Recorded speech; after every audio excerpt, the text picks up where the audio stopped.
எப்படி தான் ஒரு அரசியல் மேடையில் அப்படி இல்லைன்னா ஒரு இன்டர்வியூவில் பொதுமக்களை அசிங்கப்படுத்தி உங்களெல்லாம் பேச முடியும்னு தெரில.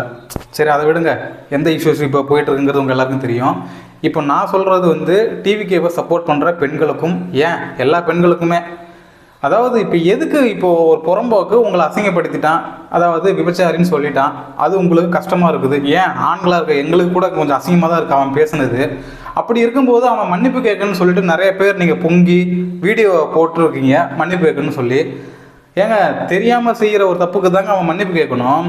அவன் வாண்டடாகவே சொல்கிறான். திரும்பவும் ஒரு நெறியாளர் வந்து நீங்கள் இப்படி வார்த்தையை விட்டுருக்கீங்க, நிறையா பேரோட மனது வந்து புண்படுத்தியிருக்கு, சமூக ஊடகங்களில் வந்து இது விவாத பொருளாக இருக்குது, மன்னிப்பு கேட்குறீங்களான்னு ஒரு நெறியாளர் கேட்குறான். பட் அதுக்கும் வந்து அவன் என்ன சொல்கிறான், நான் சொன்ன வாரத்துலேருந்து பின்வாங்க மாட்டேன், நான் மன்னிப்பு கேட்க மாட்டேன் இப்படின்னு ஒரு சொல்கிறான். அவர் தான் கூமுட்டை.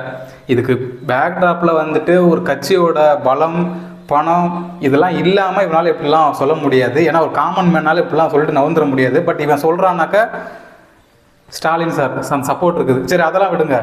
இப்போது நான் உங்ககிட்ட சொல்ல வேண்டியது என்னன்னாக்கா, இப்படி ஒரு பொது மேடையில் பொதுமக்களை வந்து ஒருத்தன் அவதூறாக பேசினானா அப்படின்னா நம்ம இந்திய அரசியலமைப்பு சட்டமே வந்துட்டு பனிஷ் பண்ணணும் அப்படின்ட்டு, அதாவது 2 வருஷமாச்சும் அதிகபட்சமாக தண்டனை கொடுக்கலாம். ஆல்ரெடி இந்த சிவாஜி கிருஷ்ணமூர்த்தி சொல்லிட்டு ஒருத்தன் பேசி அவனுக்கு தண்டனை அனௌன்ஸ் பண்ணாங்க. பட் அதுக்கப்புறம் என்னன்னு தெரில, பணத்தை வச்சு மறுபடியும் வெளியே வந்துட்டாப்புல. அது மாதிரி இவனுக்கும் வந்துட்டு இந்த மாதிரி ஒரு பெண்களை வந்து அவதூறாக பேசி இல்லை அவமதித்து பேசுனதுனால இவனுக்கும் வந்துட்டு தண்டனை கிடைக்க வாய்ப்பு இருக்குது. ஸோ அதை நீங்கள் புரிஞ்சுக்கிட்டு வந்து அவன் மன்னிப்பு கேட்டால் போதும் அப்படின்னு சொன்னாக்கா அதெல்லாம் சரிப்பட்டு வராது. இந்த மாதிரி ஆளுங்கள்லாம் தூக்கி டைரெக்டாக ஜெயிலில் போட்டுடலாம். ஸோ இது ஒரு அவேர்னஸ் வீடியோ தான். தயவு செஞ்சு அவன் மன்னிப்பு கேட்குன்னு சொல்லிட்டு வீடியோலாம் போட்டுட்டு இருக்காதிங்க, சரியா? மன்னிப்புங்கிறது ஒரு வார்த்தை, ஜஸ்ட் அப்படியே கேட்டு போயிட்டே இருப்பான்.